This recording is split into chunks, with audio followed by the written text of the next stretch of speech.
begin, this is not a case of whodunit. The person who done it, the person who committed this killing, sits in court today. It's the defendant, Jodi Arias.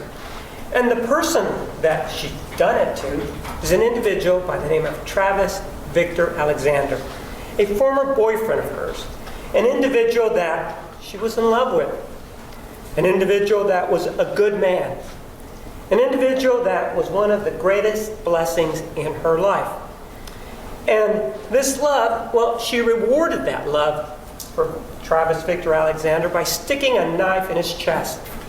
And you know, he was a good man, according to her. And with regard to being a good man, well, she slit his throat as a reward for being a good man. And in terms of these blessings, well, she knocked the blessings out of him by putting a bullet in his head during one event that occurred on June 4th of 2008.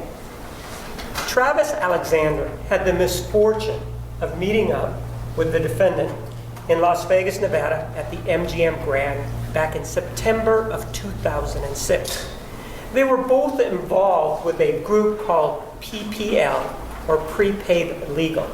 And basically what this organization did is they went out and they sold units, if you will. And basically it was a situation where people would buy these units and they would be covered for legal purposes should the need arise. And they met, as I said, in September of 2006. And after the meeting, it is true that Mr. Alexander began to have contact with the defendant. And he began sort of to pursue her. But it is also true, or an indication anyway, that initially he was mostly interested in converting her to the Mormon faith. You see, he was a Mormon. He had also been a Mormon for some time. And one of the few first things that he did when he began to talk to her initially is that he gave her the Book of Mormon. And a lot of the time that they had was spent on reading this Book of Mormon, talking about it. And so that their religious relationship progressed to a point, and it was a very rapid religious relationship, that it progressed to the point that in November, approximately 2 months later, in November of 2006, the defendant chose to become a Mormon. And the process that you undergo to do that is you become baptized. And so she was baptized in November of 2006. And the person that she chose to baptize her was none other than Travis Alexander, the person that she had met up with, the person who had introduced her to this faith, and the person that she was beginning to get closer with. And so their relationship progressed after that point, and it became a much more personal relationship.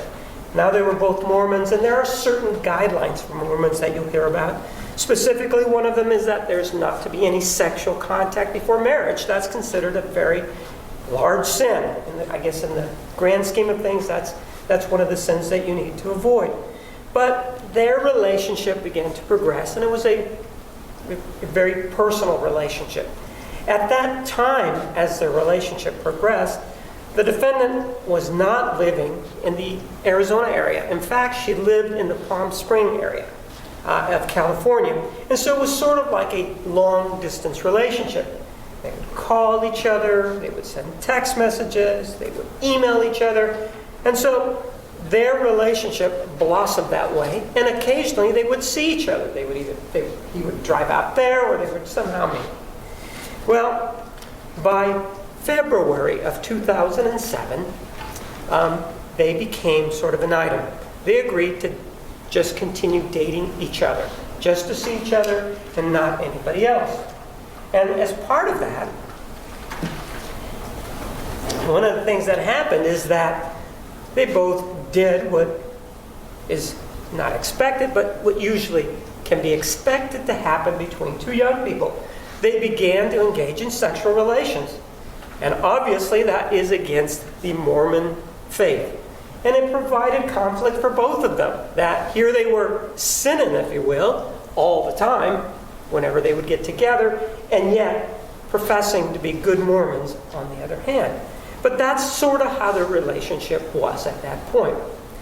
Well, they continued this relationship for about 5 months, from February 2007 to about June of 2007.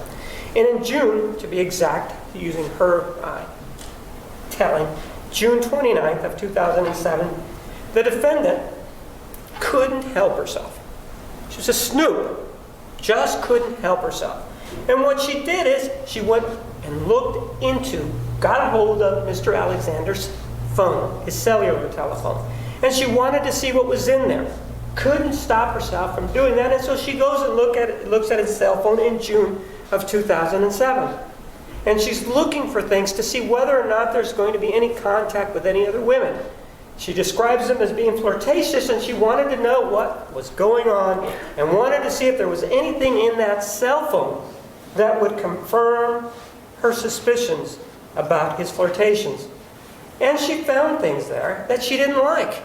But it was her going into his cell phone snooping. She did it surreptitiously. She did it without his knowledge because she wanted to know. She just couldn't help herself. And so she looks in there and finds things that she doesn't like. And at that point, they break up. That's June 29th of 2007. And remember, at that time, she's still living in Southern California in the Palm Spring area. And so after they broke up, you would expect that perhaps the emails would end, you would expect that perhaps the text messages would end, and maybe that the calls would attenuate. But just the opposite happens. Because instead of staying there in Southern California, or perhaps moving to where she was originally from, which is Yreka, California, which is on the Oregon-California border, instead of going there after this breakup in June of 2007, what does the defendant do? She moves to Mesa. She moves to Mesa so she can be closer to him. This individual that she does not trust, this individual whose phone she's gone and looked into, and this individual who she's just broken up, what does she do? Let's go to Mesa. Not only does she move to Mesa, but she moves to an area that's very close to his. And she is not in the same ward, but she does move to an area that's very close to where he is. And of course, the relationship continues. They continue to talk. They continue to text message each other. They continue the emails. And oh yes, they continue the sexual liaisons because she moved here. Well, this continues on for some time. But Mr. Alexander, by this point, appears to be ready to move on. Or at least he appears to be ready to date other people. And in fact, he starts dating somebody by the name of Lisa Andrews. And there may have been others that he started to date. But at that point, there was no relationship between him and the defendant other than this constant contact and this sexual relationship between the two. This relationship that was facilitated, this sexual relationship that was facilitated by her move to the Mesa area. Well, this continues for some time until April of 2008. So in June of 2007, she moves here, and we fast forward to April of 2008, when finally the relationship seems to have run its course. It seems to have run its course because the defendant has finally decided to move to where her hometown is, a small town by the name of Yreka, California. And again, it's about 1,000 miles away from Mesa. And what she does before she leaves is she spends about a week with Mr. Alexander. And yes, according to her, they do have sexual intercourse. They continue that course of conduct. And she rents a U-Haul. And there's an agreement between the two of them involving Mr. Alexander's automobile, a BMW. And basically, he gives it to her, but not really giving, in the sense that she has to pay him. And she has to pay him an undetermined amount of money per month for this BMW that is his. He actually then buys a Prius, a black Prius. And so in early April of 2008, she loads up that U-Haul. Her mother may have come out here, but left before that. And then straps the BMW behind it. Doesn't get very far before there's a problem. The BMW starts leaking oil and all these kinds of things because she left it in first gear and cannot be towed. So now the BMW is destroyed and it goes to some sort of shop.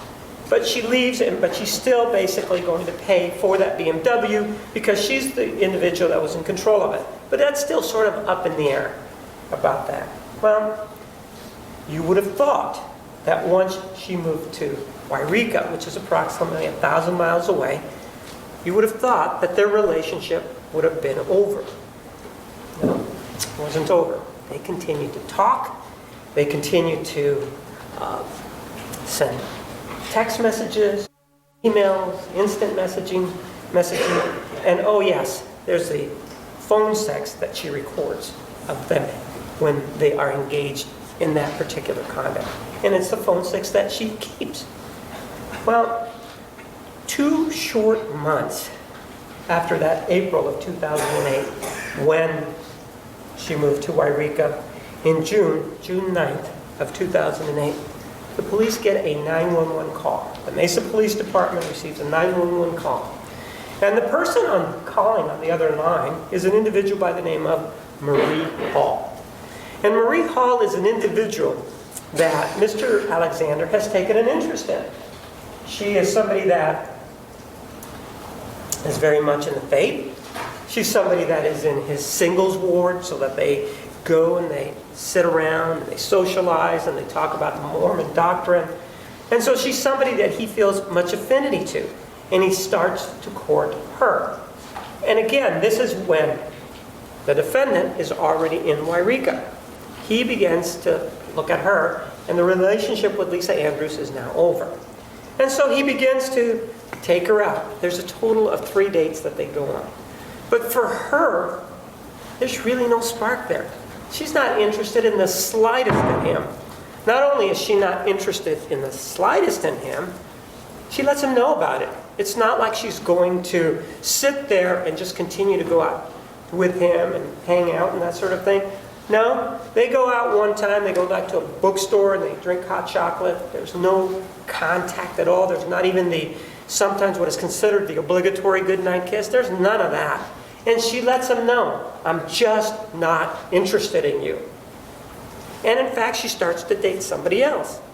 After she breaks up with that person, Mr. Alexander feels that perhaps there's a chance with him. And so they go out one more time and they go to a crafts kind of thing where they put a pot together, that's the kind of thing. Or they go rock climbing. That's the extent of their dating relationship. He's interested, she is not. But there's never any physical contact. Well, one of the things that Mr. Alexander has is a free trip to Cancun. This organization, this prepaid legal that he's involved in, has given him, along with other people with the PPL, a trip to Cancun. And he's allowed to take somebody with him. And so he approaches this Marie or Mimi Hall about going with him to Cancun.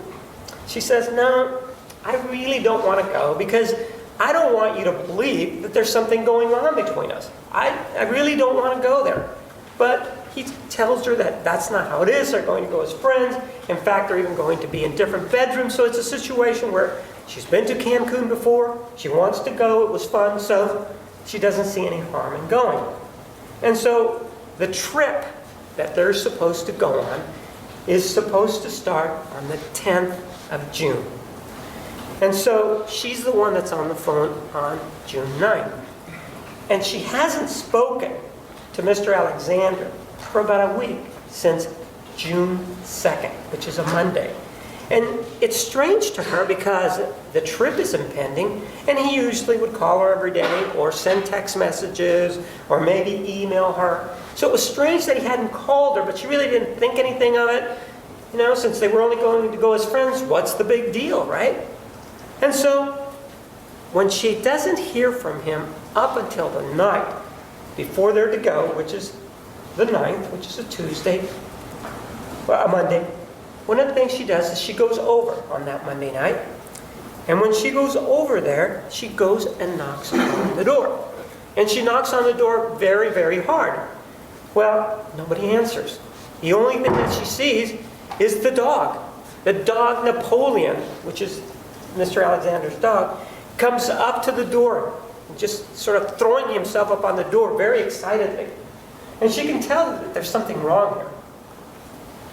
But nobody answers the door, and she doesn't know how to get in. And so what she does is she decides to call a girlfriend of hers to see if they can get in or somehow make contact with Mr. Alexander, because it's been about a week, and now it's already June 9th, and there's a problem here, and since they're going the next day. Well, she calls this friend of hers who says, okay, I'm going to be out there and I'm going to meet you at the house.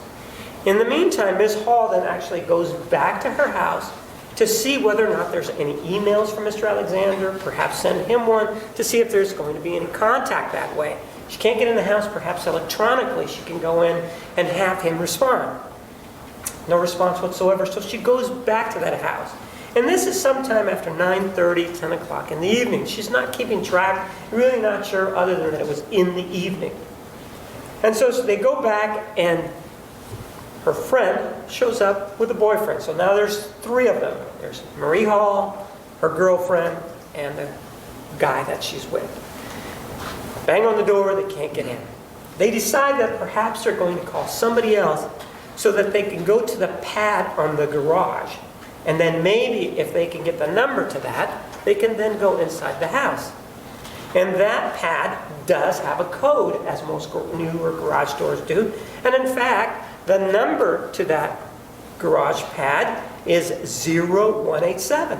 The reason that we know that is because the defendant also admits to having that code.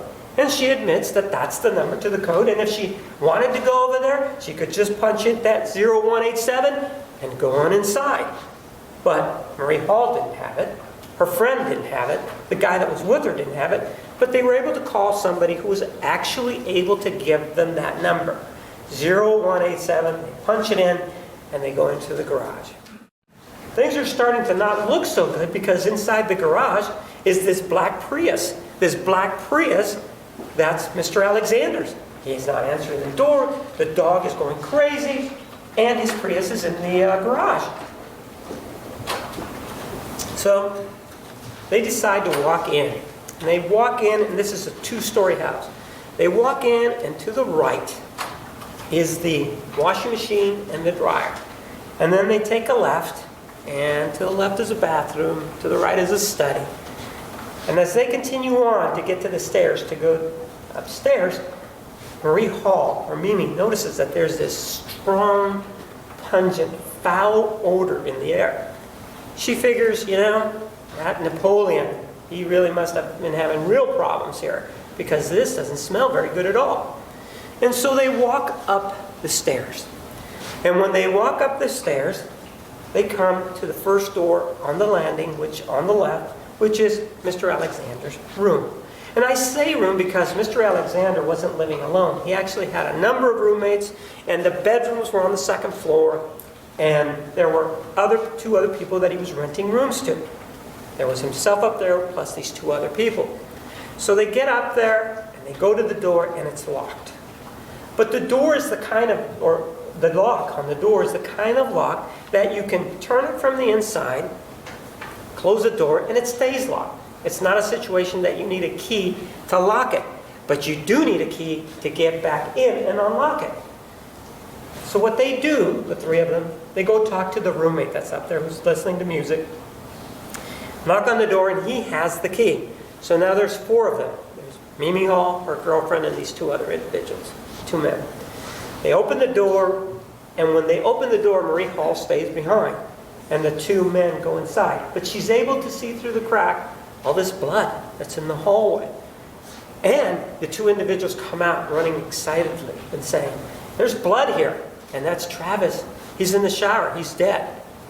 And that's the reason that Marie Hall was on the telephone that evening of June 9th, 2008, calling the police to let them know that the person that she was going to go to Cancun with the next day, this friend of hers from the church, Travis Alexander, was dead.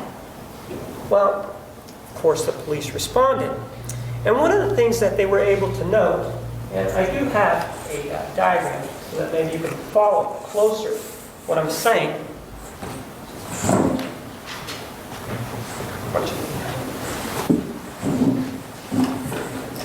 I told you that, and this is exhibit number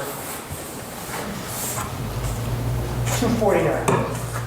I told you that Marie Hall and her friends went to this door, and this is the door.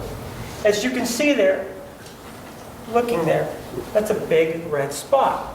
And there was lots of blood that you could also see here. And of course the body is found on the lower right hand corner in the shower. It wasn't standing, it wasn't anything, it was all just sort of hunched in. And one of the things that struck the investigators when they first went in there and they started looking at this is that the scene had been staged. It had been manipulated. Whoever had been the killer of this scene had manipulated that scene. And the police knew that that scene had been manipulated, first of all, by where the body was found. The body was found inside the shower, and the killing had obviously taken place somewhere else because there was blood all around the bottom here, the southern part. Right there on the sink, it is clear that the victim had stood over that and bled. And in fact, down here, it was also clear that he had bled there, and there were some drag marks down that hallway. So somebody had taken the time to manipulate, stage, change the appearance of the scene by placing the body there. The other thing that was notable about the staging of the scene was that whoever had done this killing had also taken the time to wash the body down.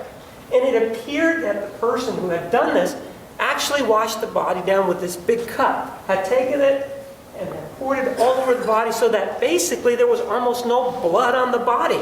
It was just bloated from decomposition, but the area here, the cut that they were subsequently going to see, there was no real blood anywhere. So it was clear that somebody had cleaned him up such that whatever evidence was there is not going to be there anymore because the body had been washed.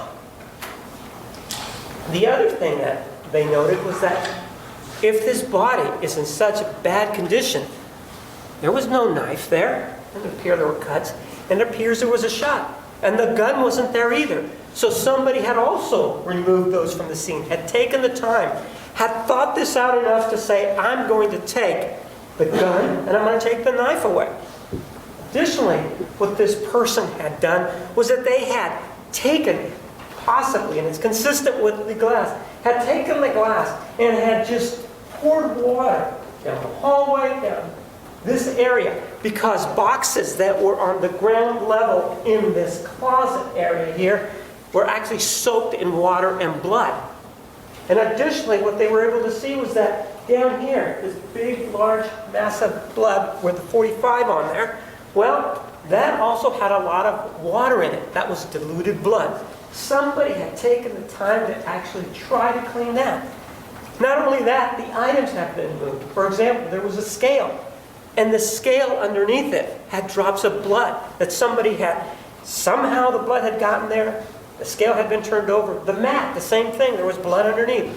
So somebody had taken a considerable amount of time, however much time that would be, to stage that part of the scene. But they weren't through with that part of the staging of the scene.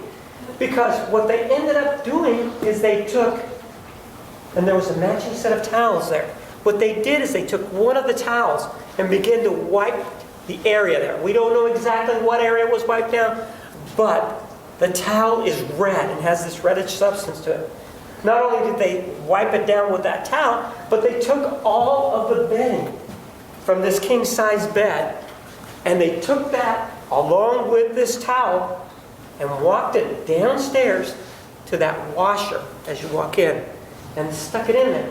And what was also notable for the police in terms of what was staged and what was manipulated was that here in this closet and in this bedroom where the bed was, that had not been manipulated. In other words, there was no blood there, but the covers had been taken, anything that was on there had been taken and placed into that washing machine. There were also some of the victim's clothing that was in that washing machine. And also, interestingly enough, in that washing machine downstairs was a camera. And this camera, unfortunately, had been put through the wash. And as everybody that's familiar with the washing, that's not a very gentle sort of process. And the camera was destroyed. It was all messed up. It would never take any pictures again. So that's one of the things that confronted, or that the police were able to see. The other thing that they were able to find came from the body. Things that they needed to know. And one of the things that they noted from that was that this was a very violent attack that took some time. The reason that it was a very violent attack is that there were 3 ways that he was killed. It wasn't just one shot, it was more than that. And what the medical examiner was able to find was, his name's Kevin Horn, was that there was a stab to the heart area that was not immediately or rapidly fatal. And what that means is he's stabbed and he still lives. He still can walk. He can still stand. He can still grab. He can still speak. That's not immediately fatal. And it's not rapidly fatal. The other thing that the medical examiner found, but it would kill him, this stab to the heart. The other thing that the medical examiner found was that his throat was slit from ear to ear. And that one was rapidly fatal, which means it would have killed him very quickly because of the blood loss. Not only would it have killed him very quickly, but he would not have gained or had consciousness for a very long period of time. He would have almost immediately have lapsed into unconsciousness. So the one to the throat. Well, and the one to the head, well, again, since that involved the brain, and although the body was decomposed, according to the medical examiner, that one was also rapidly fatal. And additionally, he would lose consciousness immediately. Based on that, and based on the fact that Mr. Alexander in his hands had what the medical examiner is going to term as defensive wounds.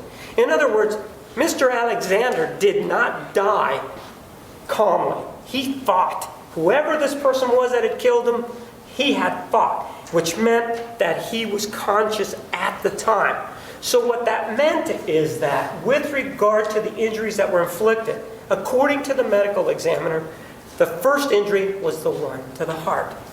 And when that was inflicted, Mr. Alexander at some point began to fight. And what he was able to do was grab the knife, but he grabbed the blade of the knife so that he has cuts in his hand as he's fighting, presumably for his life. They're called defensive wounds. And given that there was blood over the sink that we have over here, and that the sink is waist level, and that blood is coming down from a source, Mr. Alexander was able to get up from where he was standing at this point, go over to the sink, stand there, and bleed. But those aren't the only wounds that he had. He had a grouping of wounds back here, behind his neck, on the shoulders. He had some on his head. He had some on his ears. He had some here, too. And by here, I mean his front torso area. So the first hit, if you will, was to the heart area. And he was walking around. He was grabbing the knife. He was trying to defend himself. And that's why they call them defensive wounds. Given the blood spatter pattern, he ended up over here where the 45 was. And when he ended up there, that's when his throat was slit. And he was still alive, and we know that because of the amount of blood that was there. So whoever had done it basically followed him around, gone to where that 45 is, went to finish him off and cut his throat. But they weren't through with him. What they did is, this individual then, killer, dragged him this way, towards the area of the sink. And in that area of the sink, where that number 1 is, right in that general area, and according to the medical examiner, by that time, he was probably most likely dead, finished the job as if it needed to be finished. Because the first wound, even though it wasn't rapidly fatal, was going to be fatal. The second one, for sure, was totally fatal. The third one, well, took a shot, stuck it in his temple, and the body was at that point more likely than not dead. So Mr. Alexander that probably didn't feel that one. But one of the things that we do know, and you'll see, is that there's a number 1 here. One of the things that was there was a .25 caliber casing, which means that the gun that was used was a .25 caliber. Even though police were not able to recover the gun, they know that it was a .25 caliber handgun. So that's what they have in this particular area. But you can have all of that. You now know that it was Mr. Alexander. You now know how he died. But you really don't know the time. You haven't narrowed that down. And quite frankly, you don't know the identity, one of the most important things, of the person who may have done this.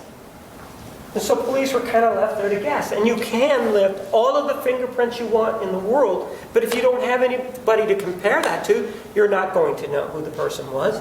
And you can get all of the blood and DNA samples that you want, saliva, any biological substance that you want, but if you don't have it to compare to a known sample, that really doesn't get you any nearer to solving this crime to find out who the person was that had actually killed this individual.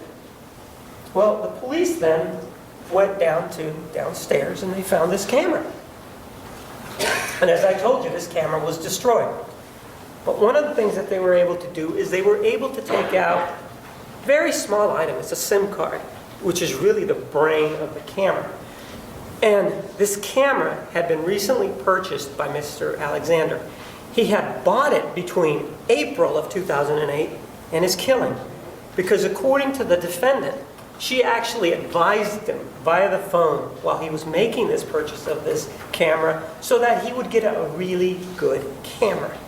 Well, this really good camera was in the washer, it was destroyed, it wasn't going to take any pictures anymore.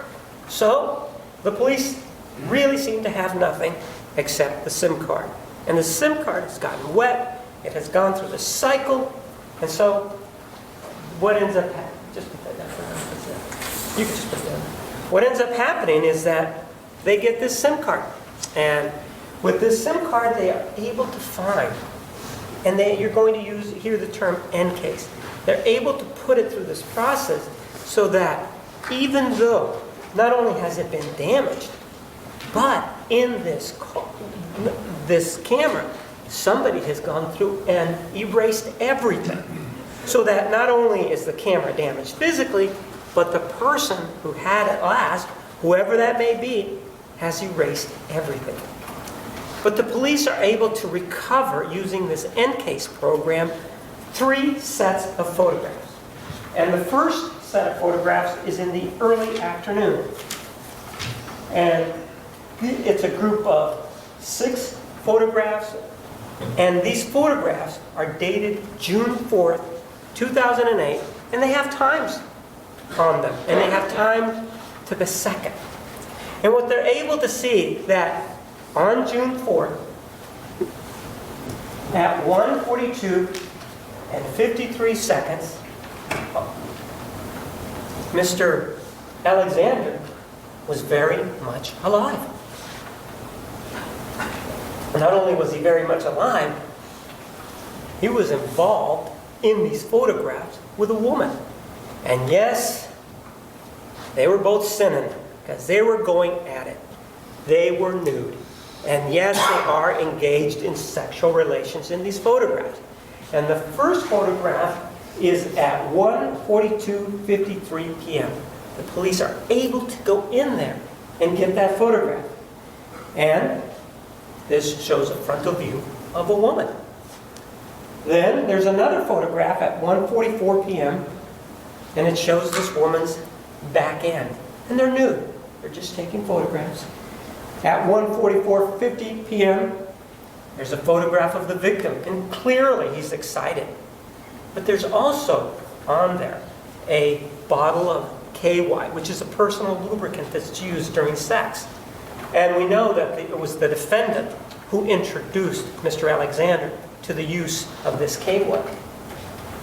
Well, the other thing is that we also, at 1:47:15, there's another view of the defendant. And then there are 2 other photographs that you really can't tell the time.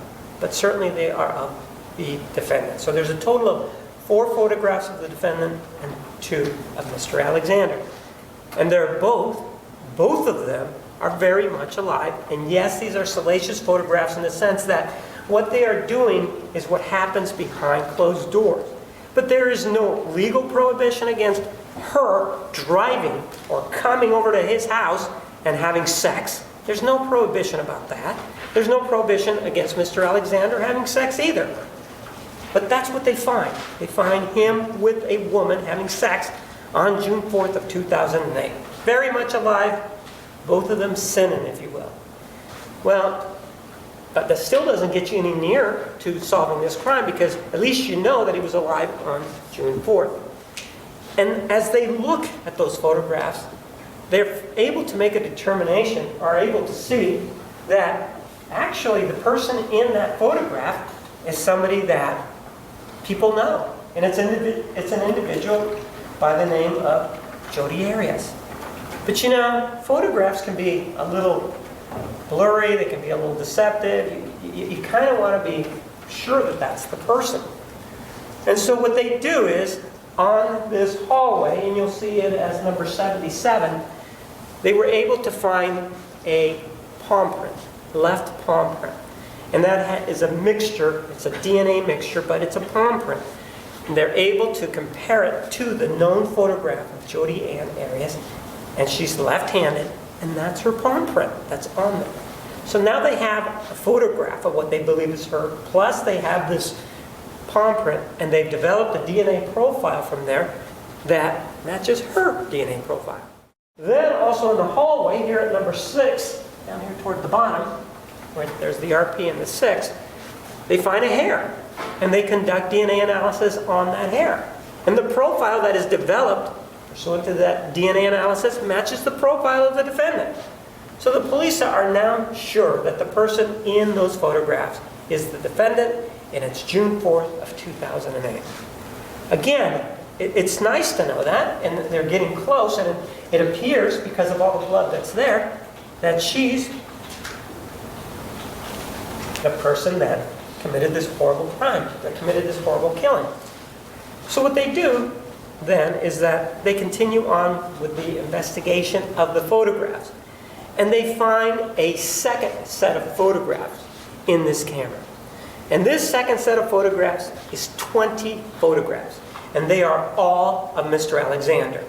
And presumably because she's the one that's in the photograph with him, and they're not auto photographs, in other words, he's not taking them himself, it appears that she's the one that's taking these photographs of him in the shower. And they're on June 4th, 2008 at 5:22:24. They were engaged in these acts at 1:45, but now at 5:22:24, he's in the shower and he's posing for the person who's taking these photographs. And there's many poses of the water running down him, and most of them are from the waist up. So there's no genitalia that are being shown during these photographs. But the 20th photograph shows him sitting in this shower. And you do see the lower right quadrant of his posterior. And that photograph was taken at 5:30. So he was in the shower for approximately 8 minutes with these photographs being taken. Well, that again starts to narrow it down.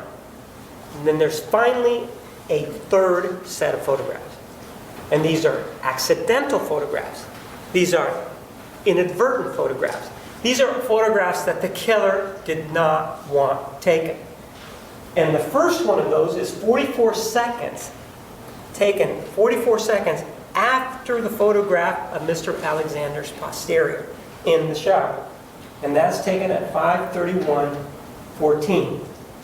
I'm sorry, yes, that is taken at 5:31:14. So it's 44 seconds after the last photograph in the shower. And this is, if you will, a photograph of movement. And the reason that I say it's a photograph of movement is because it's taken, or it's consistent with being taken from the waist. The camera is straight up, In other words, it's not upside down, it's not to the side, it's straight up. But the photograph is a picture of the lights above the shower, and it's nothing more than movement. But that's when the attack is happening, and that's when Mr. Alexander is being attacked by this individual. The next inadvertent photograph is at 5:32:16, 1 minute and 2 seconds later. And that photograph is taken right here, near that 45. And it's another inadvertent photograph. And this photograph is consistent with the camera being taken off from the shoulder, the lanyard that's around it, and falling. But the camera is actually on the ground now and upside down. So this photograph is upside down. All the other photographs have been right side up, which is consistent with the camera falling here, striking the click, or striking the button, and taking a photograph. And you do see the killer in this one. You see, this individual's here. You see her foot. Not only do you see her foot, but you see Mr. Alexander's head. You see his arm. You see him bleeding profusely. You see the area of the sink down here. And you know what else you see? You see her manipulating him, trying to drag him or move him. And we know she moved him because he ends up in the shower. So we do know that he's here for sure. Well, she begins to pull him towards the shower. And there's another photograph that's inadvertently taken 1 minute and 16 seconds later at 5:33:32. And this photograph, again, is upside down when it's found. So the camera had not been moved, apparently, from the previous photograph. And this one is consistent with somebody stepping on the camera and there being a photo that it's taken. And on this one, what you do see is the shoulder of Mr. Alexander. You see the trim, and it's a little bit further down this hallway. It's this person that's in court here today. Drags him down in this direction. So the police now know what happened. They know that on June 4th of 2008, starting around in the afternoon, sometime after 1 o'clock, the defendant is there with Mr. Alexander. Even though they've broken up, even though she's in Wairika, somehow she's there in his house in Mesa, Arizona. They know that they engage in what is clearly one of the normal things of our species, and that's sexual intercourse. They enjoyed themselves. Yes, from a religious perspective, both of them were sinning. But she's there, and if she's there from Wairika, she took 1,000 miles to get to that sinning. Then we know that at 5:30-ish, later on, he's in the shower. They know that whatever's going on, his defenses are down, he's very comfortable. We also know then that as he sat there, she took the knife and began to stab him when he was in that defenseless sitting position, and began and stuck the knife in his chest. He struggled. He grabbed the knife. And when he grabbed the knife, of course that resulted in more blood. But since he's not going to die immediately, he's going to die from the loss of blood, and he hasn't lost consciousness, he began to go around the bathroom and ends up at the sink, hunched over. We know that he receives a lot of stab wounds to the back, and they're grouped, and also to his head. We know that he was stationary at that point when he gets to that sink. So, we don't know exactly where, but it could be, it's consistent with him then being stabbed at that point as he continues to bleed out. And this bleeding out process is not immediate.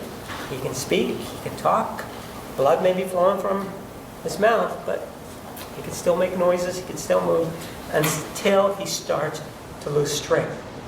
We know that, we can say at least, that it's consistent with him then trying to get away. And he got as far as here, the entry to the major part of the bedroom. And we know that because of the photographs that we have. And we also know because of the big blotch of blood that's there. And that's where the slitting ear to ear took place. He was still alive at that point. That's why there's so much blood. Because when you die, the medical examiner will tell you, you can do whatever you want to the body. But if you're already dead, there's not going to be this spurting of blood. There's not going to be this blood that's out there. So he was still alive then. We also know that that is a rapidly mortal wound. And in light of the fact that he was already bleeding, he was more likely than not dead at that point.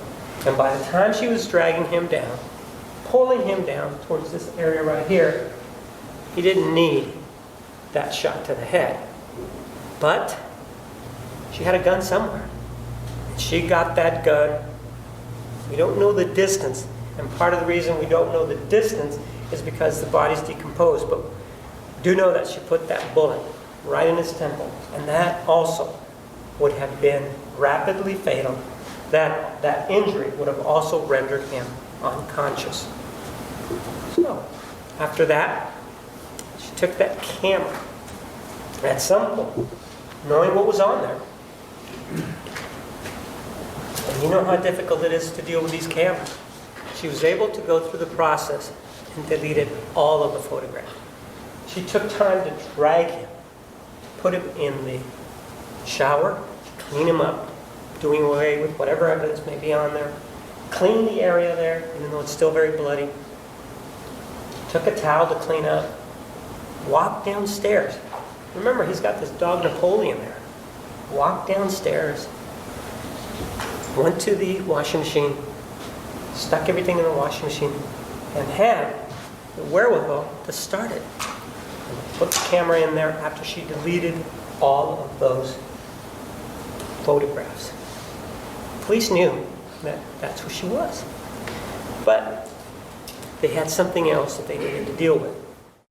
Because as I told you, this happened on June 4th, which was a Wednesday. The body wasn't discovered until Monday, the 9th of June. On the 10th of June, which is when, since everything happened at night, the investigation really took off on the 10th. Detective Steve Flores of the Mesa Police Department received a telephone call from somebody wanting to help. This person here called him up, wanted to help him out, and started to talk about how their relationship with Travis Alexander, how she was in Wairika, California at this time that this happened, could not have had anything to do with this at all. She was asked, well, does Mr. Alexander have any guns? Oh, no. Mr. Alexander has no guns whatsoever. All he could do for him to defend himself, all he had was his fist. How about knives? Did he have any knives? Oh, no knives. Oh, not Mr. Alexander. He didn't have any of that. Not Travis. So she's telling them he didn't have a gun there. So that the killers, whoever they were, according to her, brought them with them. The other thing that she says is that, well, you may want to start looking. She gives him a lead. You may want to start looking at one of his roommates, a guy by the last name of Brown, Thomas Brown. That's who you really need to look at, because, if you're really looking for people, that's the person who you may want to look at, because I wasn't there. According to her, the last time she was there was in April of 2008. So how could it be her, since this happened on June 4th, 2008? So it really couldn't have been her. Well, at that time, of course, the police know. They've seen photographs. They already know they got fingerprints there. So they know that perhaps isn't the truth. Well, they know it isn't the truth. It's not a perhaps proposition. And so, but this detective keeps talking to her. And she says, it really wasn't me. I didn't have anything to do with it, and describes this relationship that she had with Mr. Alexander. The police need to do something with that, because she has made it a point of saying she wasn't there. I couldn't have possibly been there. And so they start looking further at a possibility of where she was and that sort of thing. And one of the things that they're able to discover is that a week before this killing on June 4th of 2008, on May 28, 2008, there was a burglary report, seemingly unrelated to this case. There was a burglary report up in Wairika, California, where she was, May 28, 2008. And the burglary, the police responded sometime around 3:30 in the afternoon of May 28th, which was about a week before Mr. Alexander was killed. And they responded to a house on Pine Street, the house where the defendant was living back on May 28th of 2008. And the police did talk to the defendant about it, and there were items that were taken during this burglary. But according to the officer that responded, Kevin Friedman of the Wairika Police Department, well, there was something not right about this burglary. I mean, maybe the entry, there was a little bit of a problem. It was just like they were very careful how they entered. They opened the drawers, but, there were items that clearly were of value that they didn't take. And, well, it just didn't seem quite right. When he went there were two people there, the grandparents, but the defendant wasn't there. She was called and showed up and indicated that she had been the last person there and had been there as late as approximately 1 p.m. And the burglary was reported sometime around 3:30. So it happened between 1 and 3:30 p.m. And the defendant reported, oh, yes, there was some items that were taken of mine. There was a $20 bill and a $10 bill, so there was $30 that were taken of mine. And, luckily for me, before I left, I was able to hide my laptop underneath some dirty clothing. So just in case somebody came in and, wanted to steal stuff, they didn't take my laptop. And thank God I did that, because they didn't take my laptop. Well, those were some of the things that were taken, and some of the things that weren't taken. But one of the things that was taken was a .25 caliber handgun belonging to the grandfather. And this is just a week before the killing. And it matched in the sense that it's the same caliber, the .25 caliber casing that is labeled number 1 and is found by the sink. Well, the police looked at that and knew that there was a time. It was very close in time.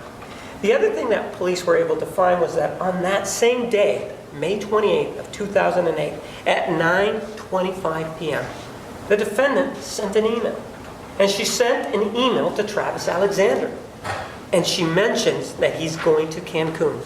That's the first mention there is in any of their correspondence, whether it be text messaging, whether it be emails or instant messaging, of Cancun.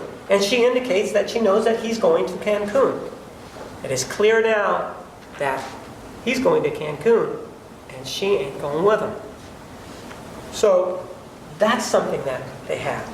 The other thing that they start looking around and they're able to find is that the defendant, on June 2nd, which is 2 days before the killing, actually went from Wairika, California to Redding, California, which is maybe 1 to 2 hours away, south.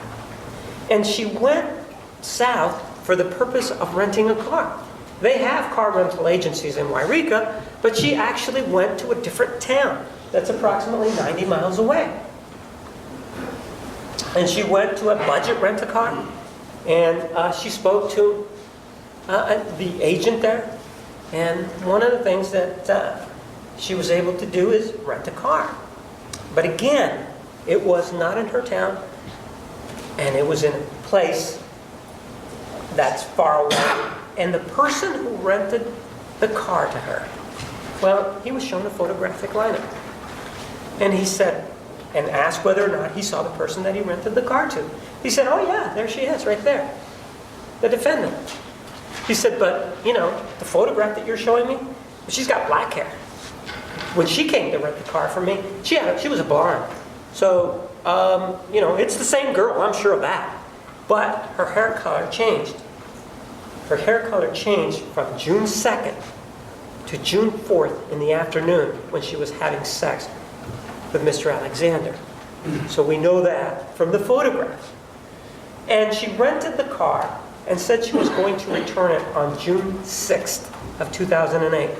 And in fact, she returned it on June 7th of 2008. And there was over 2,000 miles on that car. One of the other things that police were able to do is that they were able to find receipts. And they were able to show that the defendant, in fact, and she readily admits this now, that she did take a trip. She took a trip, but she was going to go to Utah, according to her. She was going to go to Utah because she has a love interest there, or somebody that could potentially be a love interest, by the name of Ryan Burns. And she was going to visit him, not only visit him, but she was also going there to maybe do some marketing with PPL on this Thursday afternoon, which would have been the 5th of June. And so they're able to see that she goes to Southern California. She stops at places like Starbucks there in the evening, sometime around 9 o'clock in the evening, and giving her plenty of time to be there the next day. So they're able to see that not only does she have the opportunity, she actually is placed near the area of California, which would have been a short is a relative term, drive to Mesa. So when she says to the police back on June 10th of 2008 that she hadn't been there, well, the police knew now that that was not true, because they could trace her movements. Well, the other thing that they were able to find that came out is that... Mr. Martinez, we're going to take the meetings At this time. Okay, thank you. All right, ladies and gentlemen, please be back in the designated area at 1:30. Please remember the admonition. I'm going to ask that you review the admonition. It is in your black binder. You should have it in writing. You are excused. We left off before lunch talking about the police investigation into the defendant. Please remember the admonition. I'm going to ask that you review the admonition. It is in your black binder. You should have it in writing. You are excused. We left off before lunch talking about the police investigation into the defendant's statement that she was not at Mr.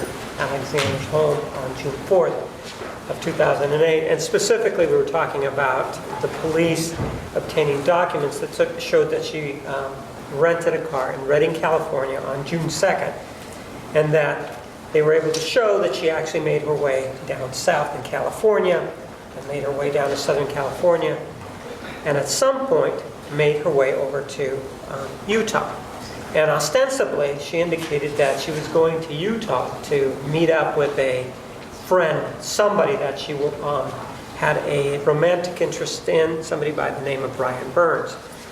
And what Mr. Burns will tell you is that she was supposed to arrive a day earlier. And somehow, for this whole period of time, he couldn't get a hold of her. He tried to call her, she wouldn't call him back. We know now that the reason that was is because she was with Mr. Alexander.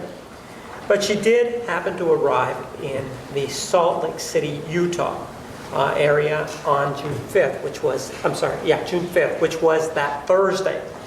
And as she got there, sometime around a little bit before 11 o'clock, Mr. Burns indicated that he had to go to a meeting, and that if she wanted to go with him, that she could follow him in her car, the rental car that she was driving. As they were driving in West Jordan, Utah, an officer with the West Jordan Police Department stopped her in that vehicle. And the reason they stopped her in that car was because there was a problem with her license plate. There are 2 plates that are required in Utah, and in fact there are 2 plates that are provided and required in California. So when the car was rented, there was a front plate and there was also a back plate. Well, the car that she was driving did not have a front plate. So between the time that she rented it and the time that she was stopped, somebody took that plate off. Additionally, the reason that she was stopped is that the plate in the back had been turned upside down. And so the police officer stopped the car, and he will come in. His name's Michael Gaglietti, and he will tell you that the person that was driving the car was the defendant. And she provided some story about being at Starbucks, and that somehow some of the kids were trying to play a trick and took the license plate off the car and put one of the license plates inside the car, and then somehow turned the other license plate upside down. Well, she continues on with Mr. Burns, and then at some point the meeting is over. They go back to his place, and what seems to be something with her is that the inevitable happens.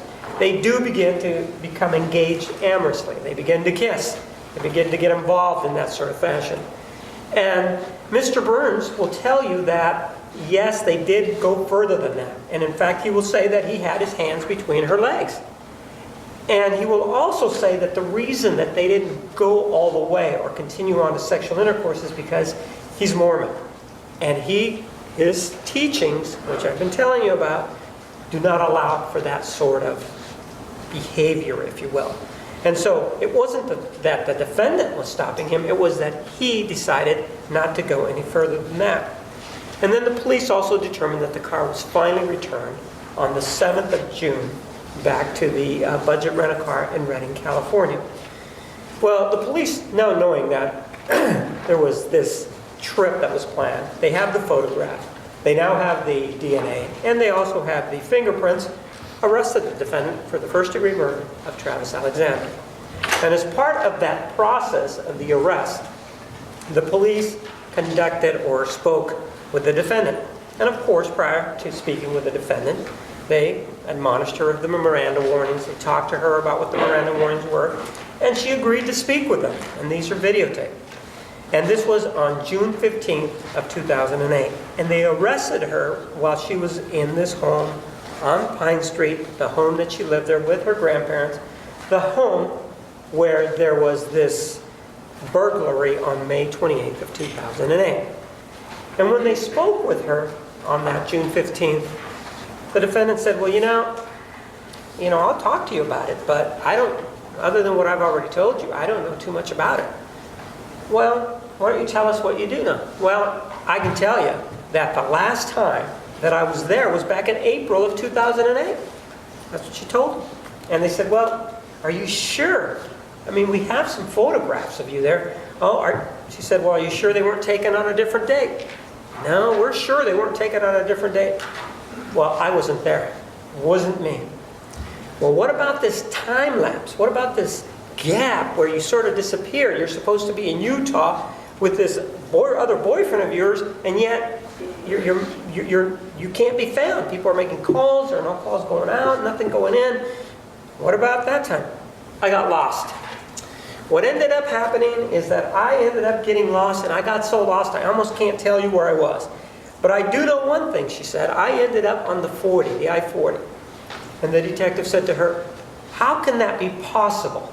If you're coming from California and you're going to Salt Lake City, Utah, how is it possible, since the road goes northeast, the 15 goes northeast, and takes you through Las Vegas that way, why the only way that you can get on the 40 is if you come through Mesa and then you come up that way? You couldn't have been on the 40. There's no way that you could have. Oh, yes, I was, she said. I can get lost with the best of them. I slept in my car, and my phone, the reason no one was able to get a hold of me was that it wasn't charged up. It has lost its charge. The police kept saying, but that doesn't make any sense. Why would you say that that's what happened? And if you're going to Salt Lake City, how can you say that you actually came through the 40 and then up through Las Vegas that way? She kept to her story and said, no, I was never there on June 4th, 2008. So the police left it at that. The next day she indicated a willingness to continue talking to the police officers. And that was July 16th. And she was again, read her Miranda warnings. And this time, when she spoke to the police officer, she said, I got to tell you something. I really have to tell you something. Maybe what I told you yesterday, well, maybe that's not the truth. What I really have to tell you today is what happened. And what ended up happening is, and I'm just incredibly scared for my family. I'm just totally scared for my brother, my sister, my family, my grandparents, because as a result of this killing, well, the people that really did this killing, they're the ones, these are the people that are out to get my parents. So, although I told you yesterday that I wasn't there, well, I'm telling you now that I was there. And I can tell you what happened. I arrived there sometime around 3 or 4 o'clock in the morning of June 4th. When I arrived there, Travis was on the computer, and he was watching some sort of YouTube thing about some ladies with something on their head. It was just a silly video, and we sat and watched it for a little bit. And after watching that for a short period of time, well, we went up to bed. Nothing happened. The next day, in the afternoon, you're right, that is me in those photographs. That's me, and yes, we are engaged in intimacies. We're having sex. The other thing that's also true is that, well, those photographs, 20 that I talked to you about, I was the one that was the photographer. I was the one that was taking those photographs. I was the one that talked him into standing and posing for me. He really didn't want to pose for me. He thought it was just not his cup of tea. But, you know, he sort of did it for me. And so I began to take the photographs of him. As I'm taking these photographs of him, I hear this loud noise. And something hits me. And I really can't, I don't know if, I think I went unconscious. I'm not sure I went unconscious, but I think I did. And then I realized that Travis is hurt. I don't know how it happened, but I realized that Travis is hurt. And he's on all fours. And he's saying, help me, or words to that effect. He can't get up. And I'm trying to help him. I'm trying to do the best I can to get him out of there, to get him up so we can leave. That's what I'm doing, she says. I'm trying to do the best that I can. But he can't seem to get up because there's a problem with his legs. He says he can't move. Well, while I'm trying to do this, I realized that, and again, I didn't tell you yesterday because I was afraid, but what is going on is that there's these two individuals. First, she really doesn't know what their sexes are, but comes around and says, it's a man and it's a woman. Not only is it a man and a woman, but all I can see are their eyes. I can tell you, I guess, she said that they're Caucasian. Or maybe she can tell you that. But other than that, I don't have any way of identifying who these attackers are. And according to them, it appears that I surprised them. That I shouldn't have been there. Because one of them said words to the effect that, you know, that's that girl from California. I wasn't supposed to be there. That these people were designed to take care of Travis for whatever reason they had. And I don't know what that reason is. They were there to do him harm. Well, what kind of weapons did they have? Well, she said, I think they had 1 or 2 guns. I'm really not sure. All I know is that I was focused on Travis. I had been hit myself. I didn't know what to do. And so what happened then? Well, Travis kept saying to go to the neighbors for help, but I didn't want to leave him there.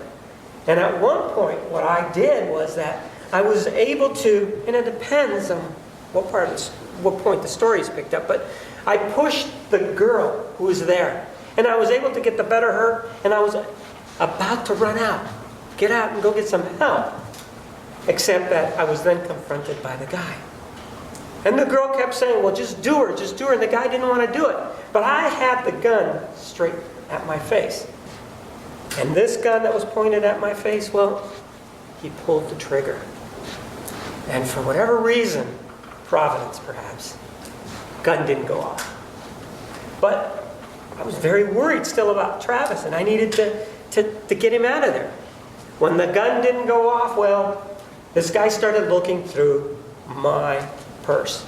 And lo and behold, in my purse, believe it or not, I happen to have my car registration that shows my address, because that's what I carry around. So they knew, they being this guy, knew exactly where I lived. And he said to me, well, if you tell what happened here, the same thing's going to happen to your family. So she then told the detective, how could you expect me to say anything? At some point, she also indicates that she is fighting with the woman. She claims that she's barefoot, and that the woman may have hit her feet, but she was able to hit the woman also. The detective asked, well, what about a knife?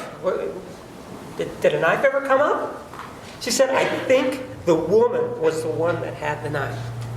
And when you were going through all these things, and she says everything happened in the bathroom, when you were going through all these things, what was Travis doing? What was going on with Travis? Well, he was alive. It looked like he was really in a lot of pain. But there wasn't anything I could do because he couldn't get up. I tried. I did the best that I could. I fought with the girl. I had the gun pointed at me. I mean, they already knew where I lived. Just by looking at it, they knew my address, and I guess that committed to memory. So I was worried about my family. So there was nothing I could do. So what happened next? Well, I was able to pick up my purse. And the police did not find any articles of clothing there from her. I was able, she said, to pick up my purse, run out of the house, run downstairs, and nobody chased me. And then I was able to get in the car, and I was able to drive away and make my getaway. Why didn't you call the police? She was asked. Well, don't you know? My phone wasn't charged up. That's why I couldn't dial. That's what the problem was. Never called the police from there all the way to Utah. There never was a call. The only call came from Murray Hall on June 9th. Well, that's her version. And after that version, the defendant seemed to want an audience. And she began to go on national television to talk about it. And basically, that was her story, that there had been 2 other individuals that had done it. And in fact, she went on a show called Inside Edition, which will be exhibit number 247, and she talked to them about this. No, I've never even shot a real gun. You did not stab him 27 times? That's heinous. Or slit his throat from ear to ear? I can't imagine slitting anyone's throat. Let's see if we can hear that again. I understand that all of the evidence against me right now is very compelling. What really happened in there? In a nutshell, 2 people took Travis's life, 2 monsters. You did not shoot Travis? No, I've never even shot a real gun. You did not stab him 27 times?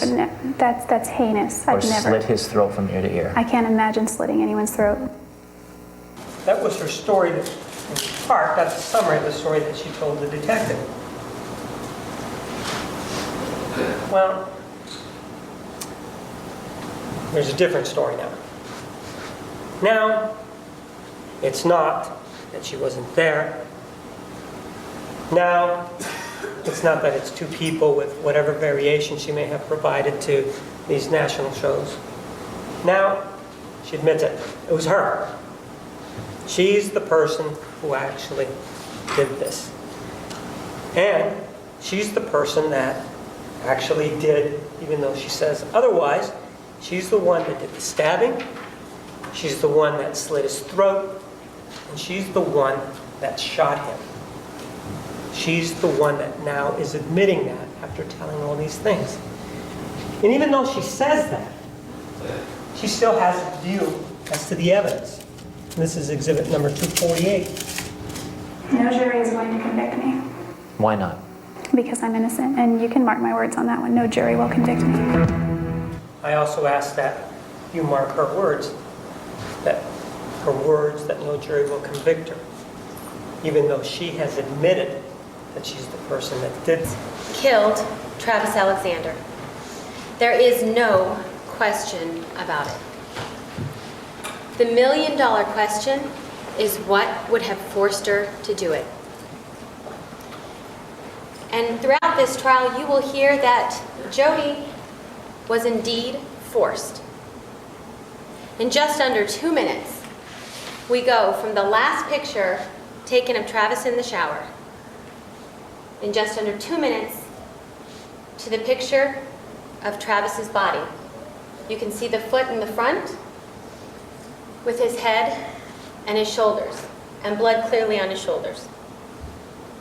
In just those 2 minutes, Jodi had to make a choice. She would either live or she would die. Jodi did not always tell the truth about what happened that night. She was scared. Scared about what had happened and scared about what she had done. She had absolutely no experience with police interrogation before. And so when they talked to her, happened, led her to tell different stories. But you will learn that what she said, those stories, were not the truth. Throughout this trial, you will learn more about Jodi Arias, much more about Jodi. You will find that she is an articulate, bright young woman who is a very talented artist and photographer. But most of all, what you'll learn is that Jodi loved Travis. And so what would have forced her to have to take Travis's life on that awful day? In order to answer that question, we have to go back to the beginning. Back to before, just before she and Travis first met. Now, Travis and Jodi met in September of 2006. At that time, Jodi was in a relationship, a long-term relationship with Daryl Brewer. Jodi and Daryl had been together for 4 years at that point. Now, Jodi and Daryl first met when Jodi was working at the Ventana Inn and Spa. And Daryl was actually her boss. But she was quickly promoted to event planner, and when she was promoted, he was no longer her boss. And so the two began to date. And at the time, Daryl had just gotten through a very difficult divorce, and he really had no intentions of getting married again. But despite that, they still embarked on a relationship to see where it was going to lead them. Well, it was serious enough that in June of 2005, they both put money down on a house and bought a house together in Palm Desert, California. Now, Prepaid Legal has 2 big conventions a year, and they had just had their convention in March, which Jodi missed because she was just signing up. And so the next convention was in September, and the person who signed her up really talked to her about how important it is to go to these conventions so you can learn more about how to get people to buy insurance and so forth. And so, in September of 2006, it was with the hope of gaining more financial stability that Jodi, Michelle, and another girlfriend hopped in the car and drove up to Vegas. That's where the convention was being held. And it was actually being held at the MGM Grand. Now, the idea of this convention is that it is a long weekend full of meetings. Meetings about how great Prepaid Legal is, and as long as you can sell what they're trying to sell and you can get people to buy, you can stand to make a lot of money. And so lots of the parts of these meetings are people giving speeches about how to do it and why to do it and how much money you can make. After one of these meetings one day, Jodi was having lunch with some of her friends that she had just met and some of the friends that she came with. They were at the Rainforest Cafe in the MGM Grand. And she was standing just outside the Rainforest Cafe. There was a group of people, and she sees one man across the way. That man walks right up to her, makes a beeline, and says, "Hi, my name's Travis Alexander." That is how Jodi and Travis first met. Over the rest of the weekend, Travis spent a lot of time with Jodi, wowing her about how important he was. Because he was actually an executive director in Prepaid Legal, which means he was at a higher level in the company. He had a lot of people signing up underneath him, which pushes him up to a higher level. She learned that because he was an executive director, that he would get to go to the executive director banquets. And after meeting Jodi, he invited Jodi to go. And so although it's a place that she normally wouldn't get to go because she had just signed up, she got to go to this executive banquet. He also invited her to sit in the front seats. So at these meetings, usually the front seats, the front rows, are reserved for people who are considered important in Prepaid Legal. It wouldn't have been Jodi at that time. But because of Travis and his invitation, she got to sit up front. He took her through a tour of the casino. They talked and talked and talked. And in fact, at one point they sat on a bench in the casino to the wee hours of the morning, where at some point Travis actually tried to kiss Jodi. But Jodi had to stop him and remind him that she had a boyfriend, Daryl. During the time that they spent together, Jodi learned a lot about Travis. Not only was he an executive director at Prepaid Legal, but he, being an executive director, he made many speeches at these conventions to try and get people to sign up at Prepaid Legal. Not only that, he was a Mormon, which is a religion that really emphasizes and values marriage and children. And they spoke a lot about that weekend. Jodi was captivated. After the convention, Travis kept in touch with Jodi. They talked on the phone for hours. They continued talking and texting after the convention. And in fact, it was just 4 days after the convention when Jodi had a sit-down talk with Daryl. They talked about their relationship, how it wasn't really progressing, and they eventually broke up. Daryl moved into a different bedroom within their own house. It was only the following weekend after the convention, about a week and a half after the convention ended, that Travis convinced Jodi to come and meet him at his friend's house in Murrieta, California. And that was Chris and Sky Hughes. And Jodi agreed, so she drove up to meet Travis with his friends at their house and spent the weekend with them. It was that weekend, a week and a half after first meeting Travis, that they introduced her to the Mormon church, and they took her to church. It was a few days after that, the following Wednesday, that Travis, on his way home from California, back to Mesa, Arizona, stopped in Palm Desert, California, to see Jodi once more. And when he stopped, he met Jodi at a Starbucks. It was at that Starbucks that they had some more discussions, and that was when Travis gave Jodi the Book of Mormon. Shortly after that visit at Starbucks, Travis sent missionaries, Mormon missionaries, to Jodi's house in Palm Desert. And those missionaries came to visit her once a week, from the end to the end of September all the way through October. The missionaries would have sit-down talks with Jodi, discuss the LDS Church, discuss the Book of Mormon, and all the good reasons why it was to join and convert. And so, in November of 2006, just 2 months after meeting Travis, Travis convinced Jodi to convert to Mormonism. Now, not only was Travis portrayed as an important member of Prepaid Legal, but he was a very important member of the Mormon Church as well. He was a temple member. And a temple member is not just a member of the church. A temple member is special. It's special because in order to become a temple member, one has to actually live what they consider a worthy life. And a worthy life is someone who has no alcohol, no tobacco, no tea, no coffee, and above all, that person has no sex without marriage of any kind. It was a prestigious honor to be a member of a temple member, and Travis was. He was someone to be admired to Jodi. He was a good Mormon man that she had met. And in November, Travis baptized Jodi into the Mormon Church. Now, Travis and Jodi took many trips together during the time that they knew each other. Jodi is a wonderful photographer, and so much of their trips are actually documented in photographs.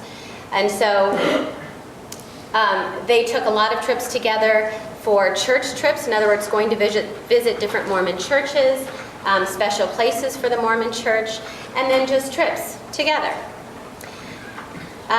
Certainly on the outside, looking in, it really appeared like they were involved in a very loving and healthy relationship.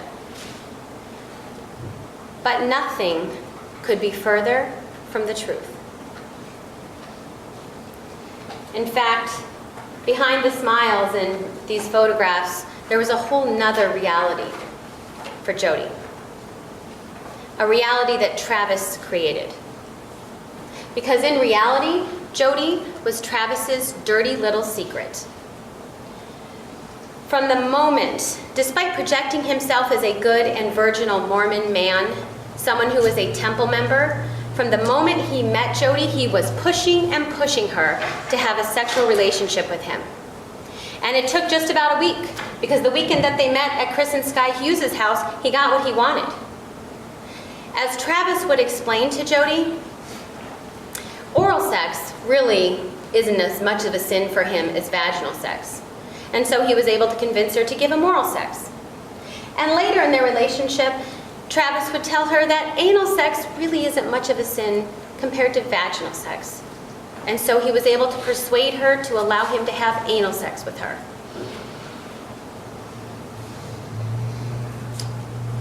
Being a temple member and an executive director of prepaid legal, outward appearances would be very important to Travis.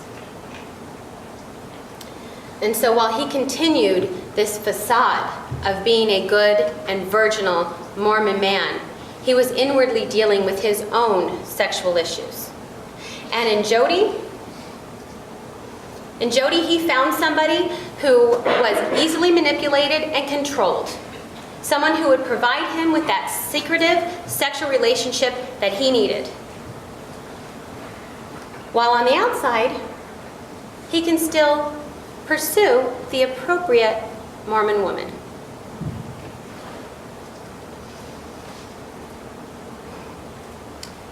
Jodi wanted nothing but to please Travis. And in doing that, at some points during their relationship, he would tell her, you know, maybe you ought to see somebody else, date somebody else. But the moment that Jodi would ever even text another man or talk to another man, Travis would instantly degrade her, yell at her, embarrass her, and humiliate her. And so Jodi learned very quickly how to deal with Travis's temper.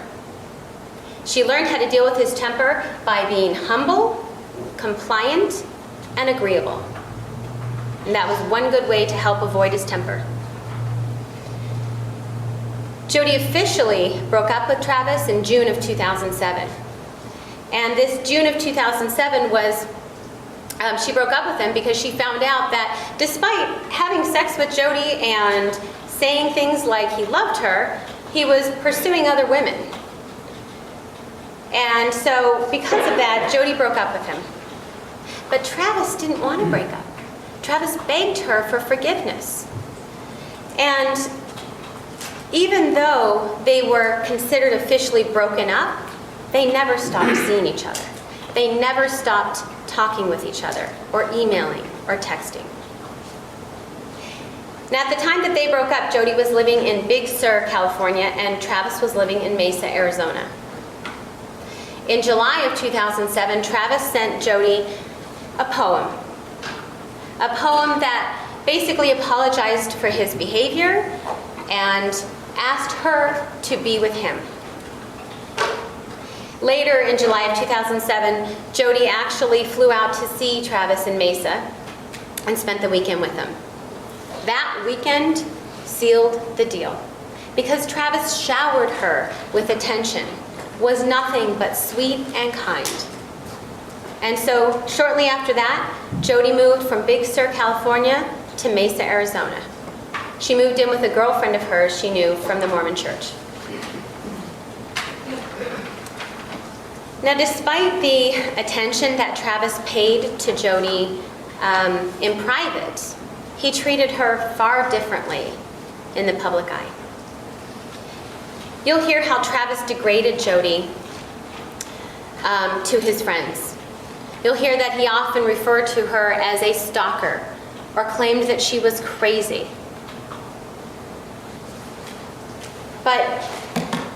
And if she did anything, like speak with another man or text another man, he would further degrade her by calling her names like slut and whore.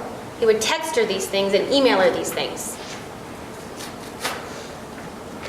The more that Travis distanced himself from Jodi to his friends, the easier it was for him to keep control of her and to keep for his own sexual needs.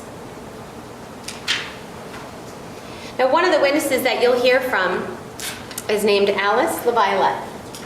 Miss LaViolette is an expert in dealing with domestic violence.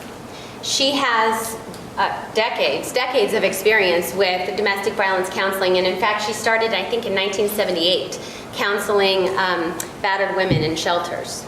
But today, her specialty is treating people for domestic violence. She treats the victims of domestic violence, but she also treats the abusers in domestic violence. Miss LaViolette will explain to you how domestic violence relationships are created. She will explain to you that they are not created overnight. And she'll also talk to you about how in domestic violence, when we refer to domestic violence, we're not always talking about physical violence. In fact, a lot of times domestic violence comes from control through verbal abuse. She'll talk to you about the difficulty with domestic violence and how a lot of times domestic violence goes unreported and unprosecuted. She'll talk to you about the reasons for that, because a lot of domestic violence victims are ashamed of what happens to them. Domestic violence victims sometimes fear that their abuser is going to get even more violent if they actually report it. And sometimes domestic violence victims believe and hope that the abuser will change, like he promises he's going to. Most importantly, Miss LaViolette will talk to you about why domestic violence victims don't have the same ability that everybody else does to make that decision to leave. Because if somebody is abusing you, get up and leave. Miss LaViolette will explain to you that it is not an easy decision to make for somebody who has been abused, because there's a lot of psychological components that go into that decision. Now, the best evidence of Travis's manipulation of Jodi is his insistence to others that Jodi stalked him. His insistence to others that Jodi wouldn't leave him alone. But yet it was always at his demand and his beckoning that Jodi spent time with him. In fact, at one point during their relationship, Travis even had a t-shirt made. A t-shirt made proclaiming his ownership of Jodi. Now, I know that in some circles, and certainly in some relationships, maybe that would be considered cute or funny. But if you understand the inner workings of the relationship between Travis and Jodi, that t-shirt is a perfect example of how Travis treated Jodi. Oftentimes, in April of 2008, Jodi had had enough, because Jodi found out that once again Travis was pursuing other women. Even though he was having her in his bed, Travis was still pursuing other women, and in April of 2008, Jodi had enough. She moved from Mesa, Arizona, back to California, to Wairika, which is where her grandparents live. Even though she moved, Travis didn't let her go. He continued emailing, texting, and calling. He guilted her about leaving him. And the thing is, with the type of relationship that they were in, the minute that Travis was nice to Jodi and caring to Jodi, she fell right back into that relationship with him. And so even though she left and moved states, they still continued to talk and email and text.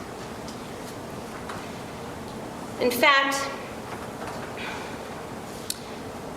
even though they didn't see each other from April of 2008 until June of 2008, Travis was still able to use Jodi for his own sexual desires through the phone and phone sex.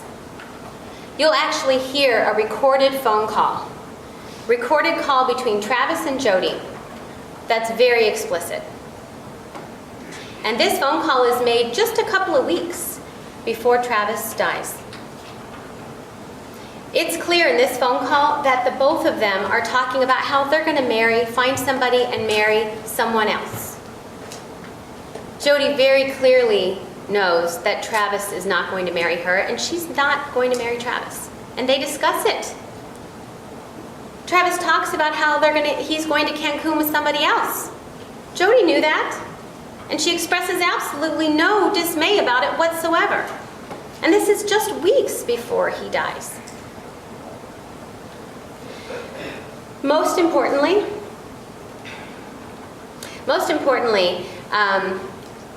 when you hear this call, it's crucial to understand the difference between the type of person that Travis portrayed himself to be versus the things that he said on this recorded call. Because while he was supposed to be this virginal Mormon man who didn't want to have any type of relationship with Jodi and she just wouldn't leave him alone, in this phone call he talks about his fantasies. His fantasies with Jodi of tying her to a tree and putting it, forgive me, in her ass all the way. That's Travis. And then, when Jodi pretends to climax during this phone call, Travis tells her that she sounds like a 12-year-old girl who was having an orgasm for the first time. And then he tells her, "It's so hot." These comments are not comments of a man who is being relentlessly stalked and who does not want to have any contact with Jodi. These are comments of a man who has a real problem with the comparison to the person he portrays himself to be and who he's supposed to be versus the person, his own private reality, and the person who he really was. So, what would have forced Jodi? It was Travis's continual abuse. And on June 4th of 2008, it had reached a point of no return. And sadly, Travis left Jodi no other option but to defend herself. On that horrible day, Jodi believed that Travis was going to kill her. He threatened to kill her, and given her experience with him, she had no reason to not believe him. Travis knew that Jodi was planning a trip to Utah because they had talked about it. He knew that she was going to stop along the way and see different friends of hers. He kept asking her to come and see him. And at the last minute, Jodi decided that she would veer off and take a short trip to Mesa to come and see Travis at his beckoning. And so she gets to Mesa early in the morning, around 4 or so in the morning. Travis is in his den, which is downstairs. He's on the computer when she gets there. And we know this because there's a forensic examination done of his computer. So we know he was on the computer at 4 in the morning. Travis wanted to have sex, but Jodi said she was too tired. And so the two went upstairs and they went to sleep. They slept until about 1 in the afternoon. And when they got up at 1 in the afternoon, they began to engage in sexual activity. Travis always had wanted to tie Jodi up. And he had done it before. He had tied her up with rope before, but the rope he had used really hurt her. And so this time he was prepared. He had rope that was soft, the kind of rope that people use for decorating, to hold curtains back. So it's like a softer rope. He had that kind of rope. And he was ready. And so Travis tied Jodi up, tied her to the bed with this rope. He used a knife to cut the rope when it was at the appropriate length. They engaged in sexual activity, and then part of what they were doing that afternoon too was that he wanted to take pictures of Jodi. he had gotten a new camera just a month or so before, and he wanted to use it to take pictures of Jodi. Now,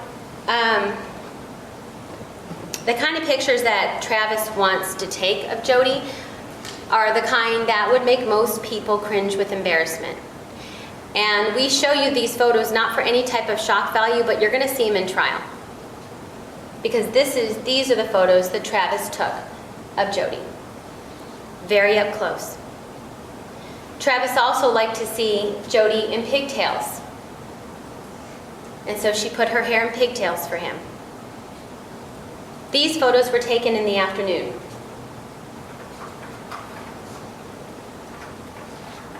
Later that afternoon, Travis and Jodi were downstairs, and they were back in his den. They were pouring through pictures of all of their trips together, all the different pictures that they had. And there was a problem because Travis couldn't pull up pictures on his computer. And he was having a problem getting to see these pictures. Well, we know that there was a virus on Travis's computer. And we know that because of the forensic examination that was done. And so, when he tried to pull up these pictures, it wasn't working right. Well, Travis's temper flared, and he took the CD and he threw it up against the wall in the den. Jodi went immediately into protective mode. Protective mode means that she's trying to calm him down, trying to do something to avoid his temper, telling him that it's okay, I'll fix it, don't worry about it. And as she was telling him, she knew that the one thing that calms his temper the quickest is sex. So as she's telling him, it's okay, I'll fix it, don't worry, Travis grabbed her and spun her around. Afraid that he was going to hurt her, Jodi was actually relieved, when all he did was bend her over the desk, pull her arm up behind her back, pull her pants down, and have quick and rough vaginal sex with her, ejaculating all over her back. When Travis was finished, Jodi was allowed to get up and go to the restroom across the hallway from the den. She washed herself off. And then the two went upstairs to the bedroom, back up to get her stuff. But Travis, his temper had now subsided. And he was now back into the sweet-talking mode, and he was sweet-talking her to stay for a little bit longer. Because he had, in preparation for his Cancun trip that he was going to be leaving on shortly, he had been working out, and he had been dieting. And so he really wanted to have pictures taken of him, tasteful pictures, to show his progress on what he's done with his dieting and working out. And he wanted Jodi, the photographer, to take those pictures of him. And so she did. They went upstairs and he went into the shower. And Jodi began snapping pictures of him. Tasteful pictures, waist-up pictures for Travis. She was snapping picture after picture after picture. And you can see that this one was taken at, these pictures are ultimately found and time-stamped. So you'll see that this picture was taken at 5:29 in the afternoon and 20 seconds. The next picture is the last picture of Travis taken in the shower. And you can see that in this picture, you can't tell so much if he's sitting or standing, but you can see that his shoulders are out. And in the next picture, you can see that his shoulders are out sitting on his knee. There's a difference of a little over a minute between the two pictures. This was the last picture of Travis taken in the shower during their photo session. Because the next picture is taken when Jodi accidentally drops Travis's camera. You can see that it's not an intentional picture because one, it's blurry, but two, it's of the ceiling, facing up. Jodi accidentally drops Travis's camera. And as that camera was falling, that was enough for Travis, because he lunged at Jodi in anger, knocking her to the ground in the bathroom where there was a struggle. Jodi's life was in danger. In just a minute from this picture, we go to the next picture, where it's Travis's body. He's clearly injured already, in a minute. Now that very brief moment of time, a minute, is not the result of premeditation. It is not the result of a planned out attack. Objection, argument.